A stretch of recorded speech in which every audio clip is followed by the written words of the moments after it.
नमस्ते दोस्तों, स्वागत है आपका हिंदी फ्यूजन टीवी पर।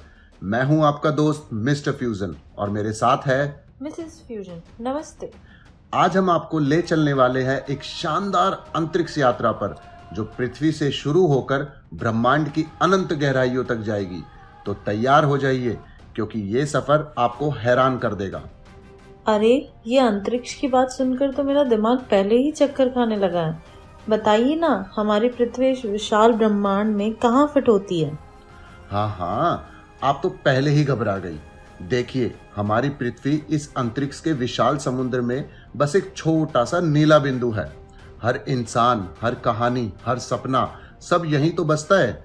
लेकिन जैसे ही हम ऊपर देखते हैं, एक ही सवाल उठता है, ये ब्रह्मांड कितना बड़ा है। सवाल तो गजब का है। चलो शुरू करते हैं अपनी यात्रा। पहला पड़ाव, हमारा प्यारा चंद्रमा। आपको पता है चंद्रमा कितनी दूर है? बिल्कुल, चंद्रमा पृथ्वी से करीब 3,84,000 किलोमीटर दूर है। सोचिए, अगर हम एक कार से 100 किलोमीटर प्रति घंटे की रफ्तार से चले तो चंद्रमा तक पहुंचने में हमें 160 दिन से ज्यादा लग जाएंगे। 160 दिन? सच में? लेकिन वहां से पृथ्वी कैसी दिखती होगी? ओहो, वहां से पृथ्वी बस एक नीला हरा गोला दिखता है जो अंतरिक्ष के काले समुद्र में तैर रहा है। इतना खूबसूरत और इतना नाजुक ये नजारा हमें याद दिलाता है कि हमारा ग्रह कितना खास है। बिल्कुल सही कहा। चलो अब और आगे बढ़ते हैं। अगला पड़ाव, सूरज। मिस्टर फ्यूजन, सूरज कितनी दूर है और वहां तक जाना कितना मुश्किल है? सूरज पृथ्वी से 15 करोड़ किलोमीटर दूर है। इतनी दूरी कि सूरज का प्रकाश जो 3 लाख किलोमीटर प्रति सेकंड की रफ्तार से चलता है, हम तक पहुंचने में 8 मिनट 20 सेकंड ले लेता है। वाह, 8 मिनट 20 सेकंड! यानी अगर सूरज अभी बंद हो जाए तो हमें 8 मिनट बाद पता चलेगा। लेकिन अगर हम हवाई जहाज से जाए तो? अच्छा, हवाई जहाज से? मान लीजिए कि एक प्लेन है जो 900 किलोमीटर प्रति घंटे की रफ्तार से उड़ रहा है। उसको सूरज तक पहुंचने में 19 साल लग जाएंगे।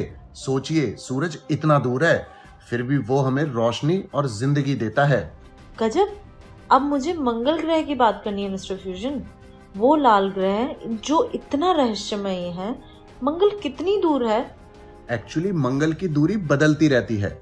कभी वो 5 करोड़ 46 लाख किलोमीटर दूर होता है तो कभी 40 करोड़ किलोमीटर। अगर हम एक हवाई जहाज से जाएं तो मोटा मोटा 50 साल से ज्यादा लग सकता है। 50 साल? अरे, इतने में तो मैं काफी बूढ़ी हो जाऊंगी। अच्छा हाँ, इसीलिए तो हम रोवर्स भेजते हैं जो इतनी लंबी यात्रा तय करते हैं। सही कहा ना मिस्टर फ्यूजन? बिल्कुल। अब चलो सौर मंडल के आखिरी छोर पर, जिसका नाम है नेपच्यून। ये ठंडा नीला ग्रह पृथ्वी से 4.5 अरब किलोमीटर दूर है। सूरज का प्रकाश वहां तक पहुंचने में 4 घंटे 15 मिनट ले लेता है। 4 घंटे 15 मिनट? इतने में तो हम पूरी एक मूवी देख लें।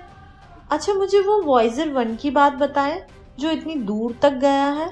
अच्छा, वॉयेजर 1? अरे वो तो कमाल का है। 1977 में लॉन्च हुआ ये यान अब तक 22 अरब किलोमीटर से ज्यादा का सफर तय कर चुका है। 1990 में इसने एक पृथ्वी की तस्वीर ली थी जिसे पेल ब्लू डॉट कहते हैं। उसमें पृथ्वी बस एक छोटा सा नीला बिंदु थी और आपको पता है वो फोटो उसने 6 अरब किलोमीटर की दूरी से ली थी। वाह, एक छोटा सा बिंदु! ये तो सोचने पर मजबूर कर देता है कि हम कितने छोटे हैं। लेकिन हमारे सौर मंडल के बाहर क्या है मिस्टर फ्यूजन? सौर मंडल की सीमा पर है आर्ट क्लाउड, बर्फीले पिंडों का एक विशाल गोला जो सूरज से 1.9 प्रकाश वर्ष तक फैला हुआ है। वहां से अंतरिक्ष की अनंत दुनिया शुरू होती है। अनंत दुनिया? अब तो मेरा दिमाग सचमुच चक्कर खा रहा है। चलो अल्फा सेंटूरी की बात करते हैं जो सूरज का सबसे नजदीकी तारा है। हाँ, अल्फा सेंटोरी वो 31.3 खरब किलोमीटर दूर है, यानी कि 4.4 प्रकाश वर्ष। वॉयेजर जैसे यान को वहां पहुंचने में 70,000 साल लगेंगे। सोचिए, तारों के बीच का अंतरिक्ष कितना विशाल है। 70,000 साल? तब तक कोई बचेगा भी हमारी पृथ्वी पर? लेकिन हमारी आकाशगंगा मिल्की वे, उसमें तो और भी मजा है ना? बिल्कुल, मिल्की वे 1 लाख प्रकाश वर्ष चौड़ी है और इसमें अरबों तारे हैं।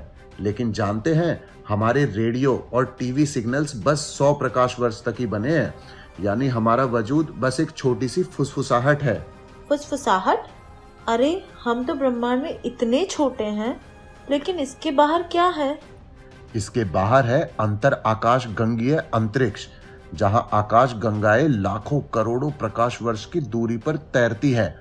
हमारी मिल्की वे स्थानीय समूह का हिस्सा है, जिसमें 50 से ज्यादा आकाश गंगाएं हैं। फिर है वर्गो सुपर क्लस्टर, जो 11 करोड़ प्रकाश वर्ष चौड़ा है। वाह, इतना बड़ा! लेकिन वो लेनियाकिया सुपर क्लस्टर क्या है? मैंने सुना है वो तो और भी विशाल है। सही सुना, लेनियाकिया सुपर क्लस्टर 50 करोड़ प्रकाश वर्ष तक फैला हुआ है, जिसमें 100 मिलियन अरब सूरजों का द्रव्यमान है। इसके केंद्र में है ग्रेट अट्रैक्टर, जो हमारी सारी आकाश गंगाओं को अपनी ओर खींचता है। हमारी मिल्की वे इसमें बस एक छोटा सा हिस्सा है। Great attractor? सुनकर तो डर लग रहा है मिस्टर फ्यूजन। लेकिन अब तो ब्रह्मांड की सीमा की बात करो, वो कितनी बड़ी है? वैसे तो प्रेक्षित ब्रह्मांड 93 अरब प्रकाश वर्ष चौड़ा है, लेकिन अगर ब्रह्मांड की उम्र सिर्फ 13.8 अरब साल है, तो ये इतना बड़ा कैसे है? इसका जवाब है ब्रह्मांड का फैलाव। बिग बैंग के बाद ये अंतरिक्ष फैल रहा है, जिससे दूरी बढ़ती जा रही है। लेकिन इस सीमा के बाहर क्या है? कुछ तो बताइए। अरे ये तो वो रहस्य है जिसका जवाब शायद हमें कभी ना मिले। कुछ हिस्से इतनी तेजी से हमसे दूर जा रहे हैं कि वो हमेशा के लिए हमारी नजरों से ओझल हो जाएंगे। उफ, ये तो दिमाग हिला देने वाला है। दोस्तों, ये थी हमारी कॉस्मिक यात्रा। मिस्टर फ्यूजन, आपको क्या लगता है इस सफर से हमें क्या सीख मिलती है? इस सफर से हमें काफी कुछ सीखने को मिलता है। सबसे मेन है कि हमारी पृथ्वी, हमारी आकाशगंगा और हमारा पूरा इतिहास इस अनंत ब्रह्मांड में बस एक छोटा सा बिंदु है। ये हमें विनम्रता सिखाता है, और साथ ही ये भी कि हमें अपने इस खूबसूरत ग्रह की कदर करनी चाहिए। बिल्कुल। तो दोस्तों, अगर आपको हमारी ये अंतरिक्ष यात्रा पसंद आई तो हिंदी फ्यूजन टीवी को सब्सक्राइब करें, लाइक करें और कमेंट में बताएं कि आप ब्रह्मांड के किस रहस्य के बारे में जानना चाहते हैं। और हाँ, अगली बार हम फिर मिलेंगे एक नई कहानी के साथ। तब तक अंतरिक्ष में खोए रहिए, लेकिन अपने घर को मत भूलिए। नमस्ते। नमस्ते।